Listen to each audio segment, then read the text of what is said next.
Today we are going to discuss the types of mechanical weathering. In my previous videos I have discussed the weathering and the types of weathering. Today the topic is the weathering, first kind of weathering, which was mechanical weathering, and the types of mechanical weathering is primarily of three types, that is block disintegration, granular disintegration and exfoliation.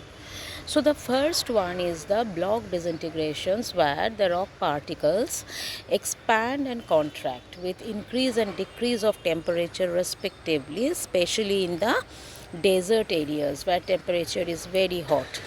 The product of weathering in hot desert areas are different from those of humid areas.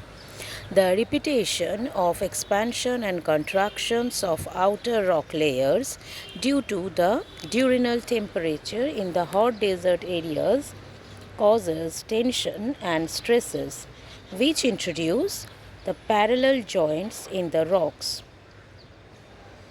These joints, broken into big blocks and dislodged from the main rock, and this is known as block disintegration. After disintegration, the weathered materials are removed by the wind action by the other natural agents. In hot deserts, especially, there is no barrier. It can remove easily by the wind. The next category is granular disintegration, which is quite different from the block disintegration. If the rocks are coarse grained and are of different colors and or made up of different minerals, that means if the rock is heterogeneous in nature, they observe insolation or solar radiations in different amount because their absorption capacity is different. Thus, the different parts of the same rock receive and absorb different amount of temperature, which causes stresses within the rocks, and due to which they are disintegrated into small particles. The highly heated rocks, when struck by sudden drizzles, develop numerous cracks. The drizzles also can develop numerous cracks in the hot rocks during diurnal temperature.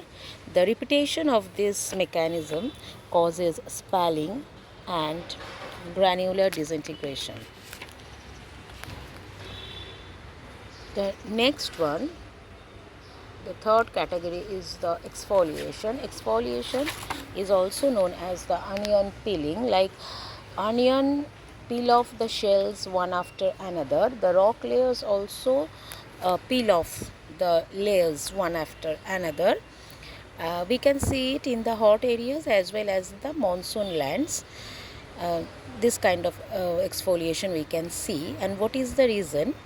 Mainly it found in the homogeneous rock like granite, where the outer shells of the rock become loose due to the alternate expansion and contraction due to high temperature in day and comparatively less temperature, low temperature in the night time. The loosened shells are removed or peeled off by strong winds, which is known as flaking. The solar radiation penetrates only up to a few centimeters in the rocks, and the inner part of the rock remain cool. So when the outer part gets continuous expansion and contraction during the day and night time, and ultimately gets cracked and removed by the other natural agents, then the next part, the next layer exposed to the solar radiations or sun rays, again the same mechanism happens. The solar radiation penetrates only up to a few centimeters. That much portion expands and contracts during the daytime and night time due to the temperature variations alternatively in day and night, and that time also the few centimeter layer cracks off and removed by the other natural agents. So this way, layer after layer, like onion, it peels off the shells, and it is known as onion peeling off or exfoliations, a category of weathering, mechanical weathering.